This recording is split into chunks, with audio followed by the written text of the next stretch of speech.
And really at the core of it, our company is focused on human performance, and we call it the ABCs: automation, behavior, and culture. And we think that those are the three main levers that most organizations have to pull and tweak when it really comes to human performance and creating meaningful value.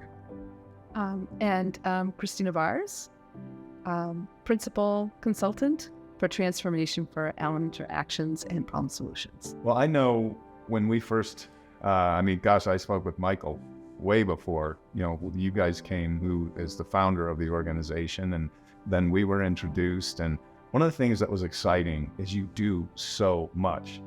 But one of the challenges is you do so much, right? So maybe either one of you can talk to what was it about Connex that you felt would be a really good fit given the challenges in this environment today? For sure. Yeah. So I think like a lot of organizations have worked on hiring and grooming and working with salespeople and different business development, different types of consultancies. And as we're hiring individuals, we're looking at, what kind of knowledge do we need to bring them up to speed on? When you have so many service offerings across this continuum of technology, training and development, and organizational development, it becomes difficult to find one person that kind of knows all of those individual fields. And what we found was, actually looking at Connex partners and the types of introductions to the leaders that Connex provides, and that really looking at the relationship of this is a good fit. So you have that knowledge of what is a challenge that they're trying to solve, and you have a knowledge of our overall solution set and our services. That was something that was very appealing because there's, overall there's guarantees on the types of meetings and the types of network that you've established over the years that we're not necessarily always finding with bringing in new sales folks to the organization. So really, when it came down to it from a monetary perspective, it wasn't much of a risk. We might take a risk on a new salesperson or business development lead, or we go with a known entity that already has a great network like Connex partners. And we found immediate benefit within the first 6 months of the relationship, and continue on now a year and a half later. Yeah. Well, maybe, and then we'll get to you, Christina, on the HR side. Maybe we'll start with healthcare, because a lot of what you're doing is through the innovation with artificial intelligence and technology. Similarly, HR and healthcare have huge problems when you look at what COVID has presented in healthcare, and then you look at the talent issues in HR. If we could pivot back to what you had alluded to with the challenges ultimately in identifying opportunity, maybe you could talk to how we set you up for meeting with those providers, given there's so much unknown when it comes to AI, to technology, and things that are relevant to your solutions and services. What has that ability for Connex's ability to articulate where the needs are? Where did that set you up for success? Sure. So with the briefs, a lot of the opportunity reports, as we're kind of working with the Connex partner group and the team, they understand, and we're growing our overall service lines and our capabilities month by month as well. Everyone's continuously improving and learning and growing. And what's really interesting is we have this nice relationship with the Connex partner team that they're able to respond to some of the newer things that we're doing. We can bring them up to speed on that. And then as they're out speaking with other members, they see and hear those opportunities, and they can bring and match that up. So, artificial intelligence is something, even machine learning, that we've done since 2007 or so. But really what's happened since November of 2022, when ChatGPT hit the market, it has grown exponentially in just overall awareness. And there's fear, and there's anxiety, and there's excitement, and there's optimism. And there's all of these emotions that kind of go around it because it's so new. And what we really believe is it will stem an entirely new line of technologies that we don't even know about today. But the strategic advantages that organizations can gain from starting to experiment and understanding and staying ahead of it is so important. It's really going to be a critical aspect.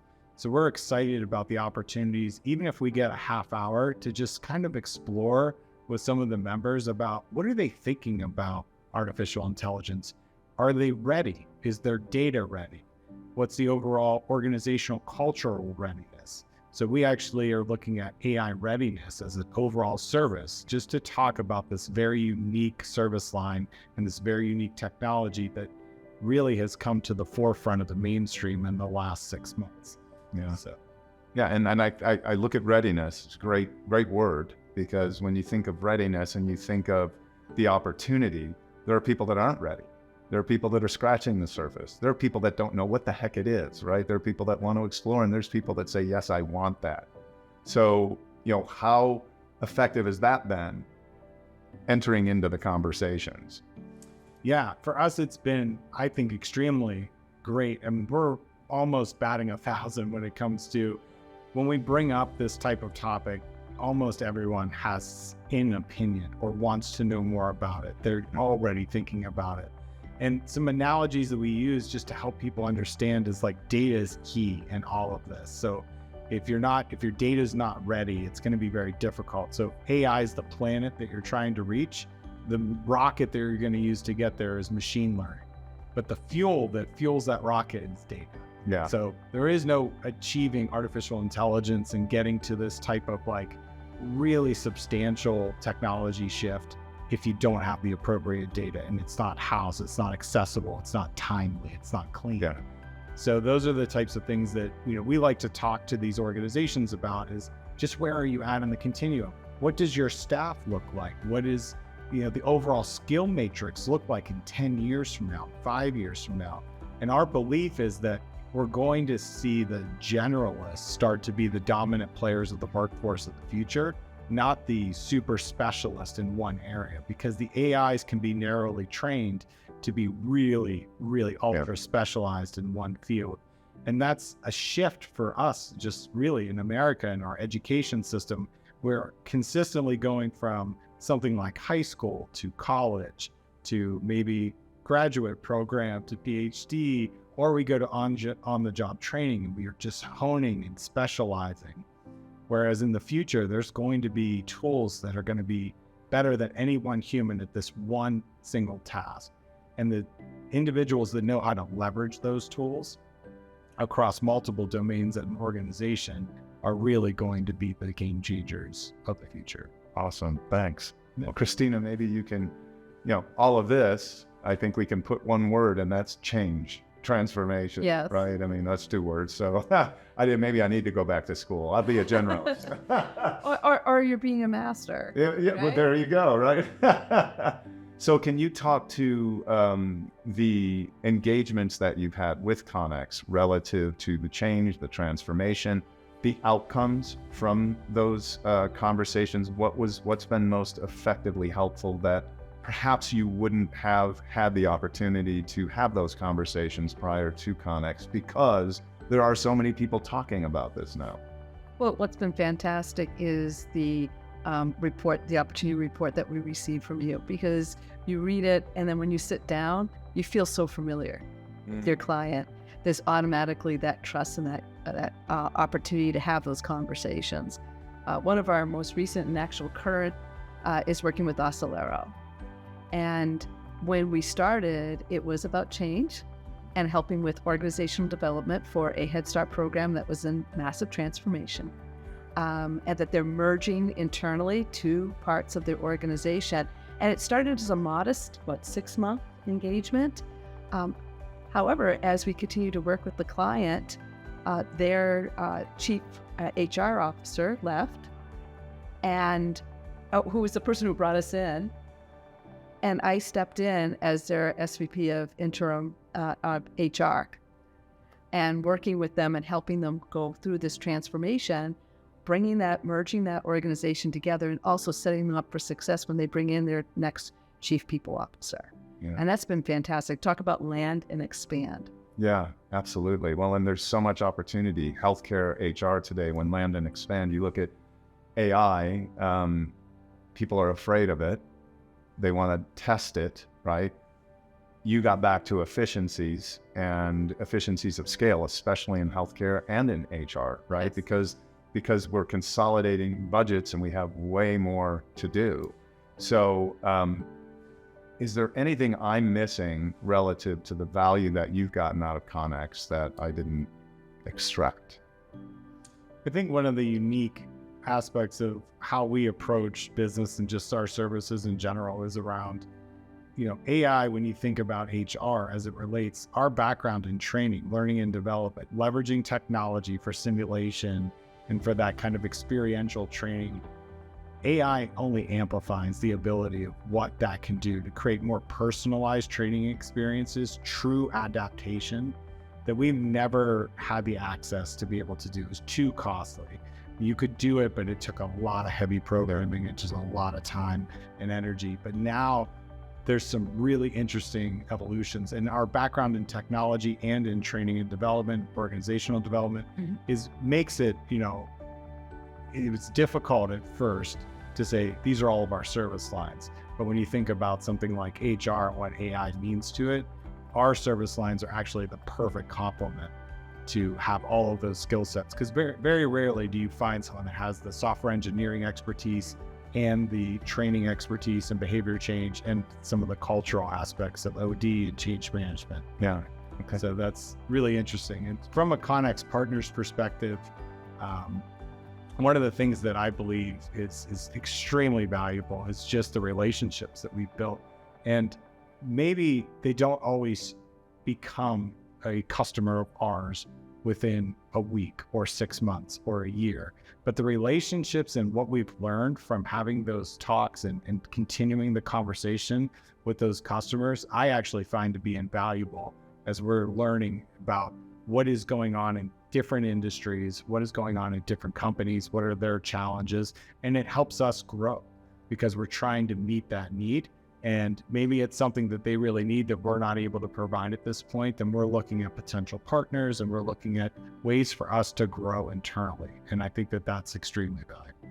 I think it's a huge observation because in today's day and age, especially when you look at the benefit of Connex, on a face value, people just want someone to help them close business, right? It's a sales channel, but it's a relationship world today, isn't it? It really is. And there's so much change and so much knowledge transfer going on that, to your point, if we walk into every conversation as a relationship, things that you've learned because you're sitting down with the decision makers, that in and of itself is valuable. These aren't low-level people. These are the people making decisions that maybe it's not now.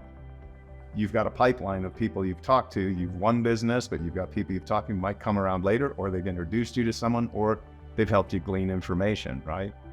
Absolutely. And when you learn about what's going on with them, you never know. 6 months down the line, something comes up and it's like, this is a perfect fit for Robert. Yeah. This is a perfect fit for whomever. Yeah. And then when you send that along, it's like, wow, I'm so glad we met 6 months ago because this all came together perfectly. How has so I think that dovetails nicely into the assistance, even in the back-end communication, right? So if you look at meeting with someone, it's like people ghost today, it's just really, really challenging because there's so many fires that these people are putting out. So how has that part of Connex relationship to try and connect those dots and assist in that on the back end, how's that been helpful? Yeah, I mean, we have an expert line of communication. Like I would say it's amazing as far as like how we're getting the briefs, not hours before the meeting. We're getting actual opportunity reports and information about these meetings days in advance, sometimes weeks in advance, which is great so that we can do our research and come prepared. I mean, a lot of our initial meetings, because we're dealing with leaders, are 30 minutes in time. And, for a lot of individuals, that can be difficult to build rapport, build some trust, get to the point and actually make that meaningful for that individual that you're communicating with in a 30-minute time window. And it's actually, I think, helped us to hone our own ability to really get to the point. And within 30 minutes, I would say 80% of the time, we're typically setting up a longer follow-up meeting after that initial 30 minutes. Yeah. That's true. The operation report or the opportunity report really does help us a lot. And as you said, that sometimes these are very busy people. Yeah. And there will be last minute changes, last minute, flaming chainsaws that they're juggling. And